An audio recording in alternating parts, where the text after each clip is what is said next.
So I had several baggies lined up very carefully, and I was following the instructions explicitly, hoping to avoid having to spend time in a small room, being accused of terrorism or confiscation.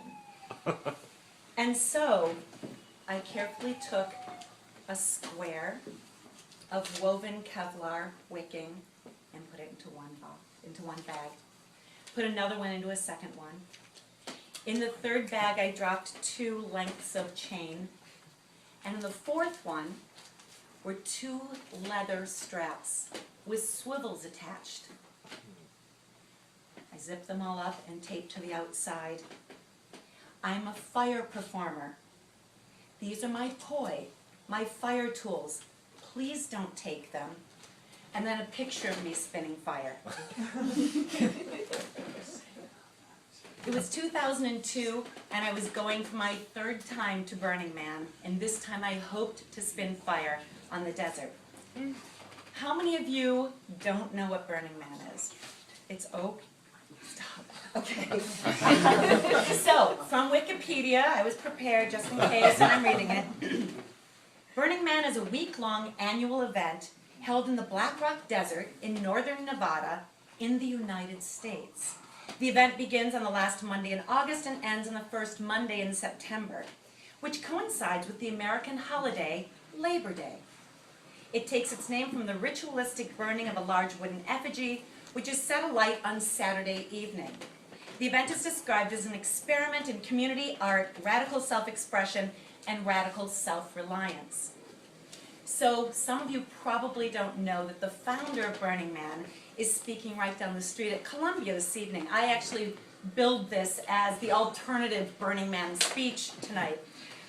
He's speaking with the Department of Religion and the Institute of Culture and Public Life. I'm sure he's going to talk about the religion of Burning Man. So, back to my story so that now you know what's going on.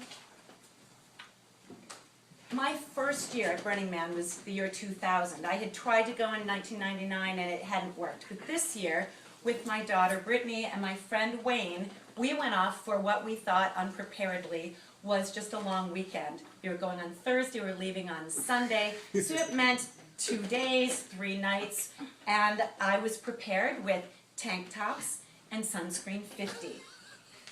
My friend Wayne was prepared with long sleeve shirts, button up, with the lapel things, and ties. He decided that was his costume. Shortly after we arrived, and by that I mean we were sort of tooling into where we were going to camp, the 100-degree temperature dropped to 70 degrees in about 90 minutes. It continued to drop until the evenings were the temperature of a Slurpee, which is about 29 degrees. We had 70-degree winds, and it was just plain awful. It was awful. We learned many things. We learned that bartering means, which it was a bartering community then, now they say it's gifting. Bartering, oh, you want a drink, what are you going to give me? That this Wild West behavior of inappropriate sexual approaches was really sort of okay. They say it never happened, but it did. We learned about all kinds of new fashion, furry chaps, and playa platforms, because as the rain continued, every step you took, another ½ inch of this alkaline, former ancient desert stuck to the bottom of your feet, until, no joke, you had about this much on the bottom, playa platforms. You kicked it off 1 foot at a time, and then you continued walking. It was awful. But I saw fire. I saw fire spinners. And I was mesmerized and fascinated and also really sort of scared about it, but excited, and I wanted to learn how to do it. Well, these days, in order to spin fire in the fire conclave around the man that gets burned, it's a really prestigious thing. And you have to have your group choreographed, and you have to have interesting fire tools like leather bikinied angel girls with flames coming out of their wings, or stilted Mad Max men with flamethrowers. But back then, you mail your video to this woman, Crimson Rose, self-proclaimed fire goddess.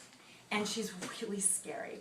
I'm 6 feet tall, she's about that tall. She weighs about half as much as I do. She has long, straight, gray hair. And she's really intense and actually sort of mean with a trucker's mouth. Somebody said that earlier tonight. So in 2002, though, I was going to go, you had to audition on La Playa. I was really scared of fire.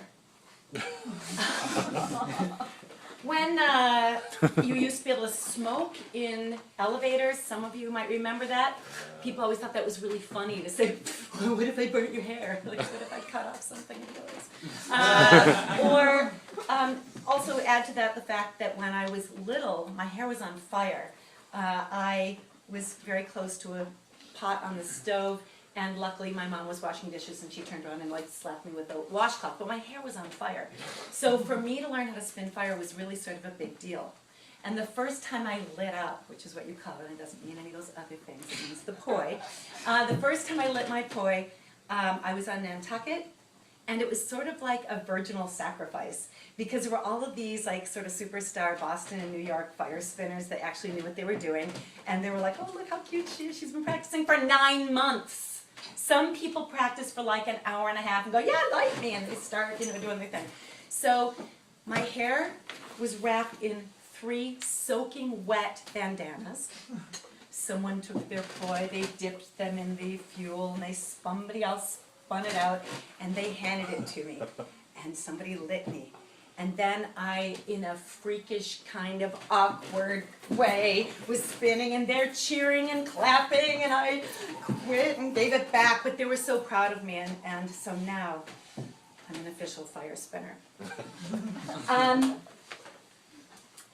To spin fire on the desert this year in 2000, you had to audition for Crimson.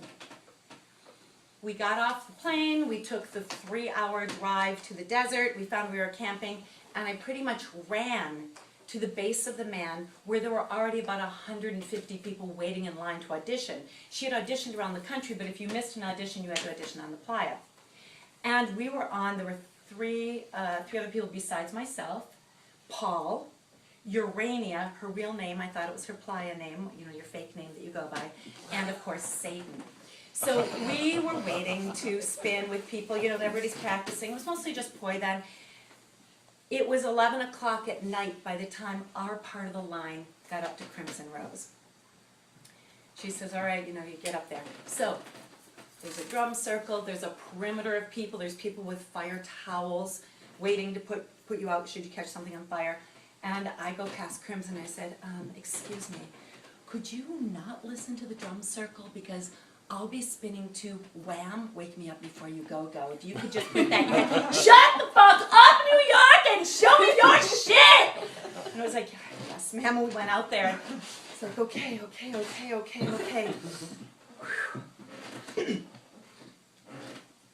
Jitterbug. Jitterbug. This is the easiest thing I know how to do. It's called a cauldron. Wake me up before you go.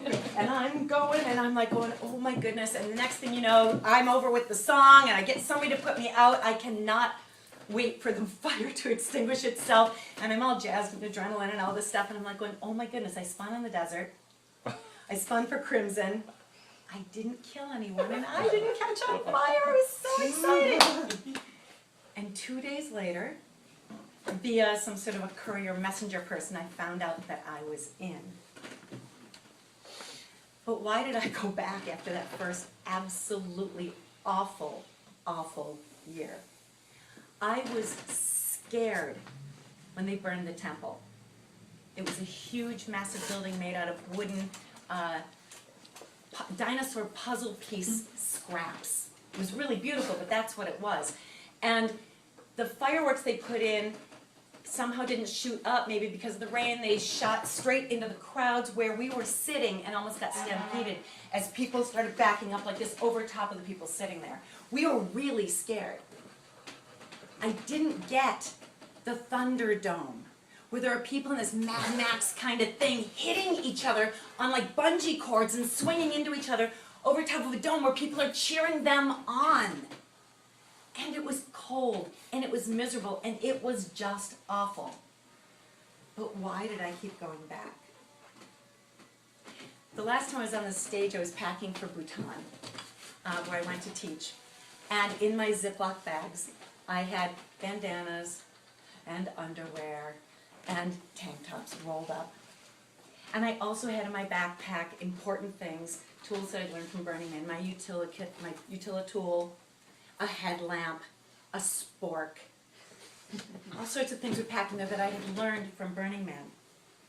And I guess when I think about it, the reason I went back and I continue to go back is that when I'm packing these Ziploc bags, I'm not just packing whatever's in there, but I'm packing some of the memories of that first time seeing Barbie Death Camp and Wine Bistro, 2 Barbies, an Easy Bake Oven and some G.I. Joes, and a glass of wine. I enjoyed it though. And a mobile unit, like over a baby's crib, of full-size 1970s living room lamps going over the playa and over me. And I thought, man, I want to know whose brain is thinking of this. And so, when I'm zipping my bags with my underwear, my sunscreen 50, and my winter coat, and all those other things, I'm also putting in there what Burning Man gives to me, and that's potential.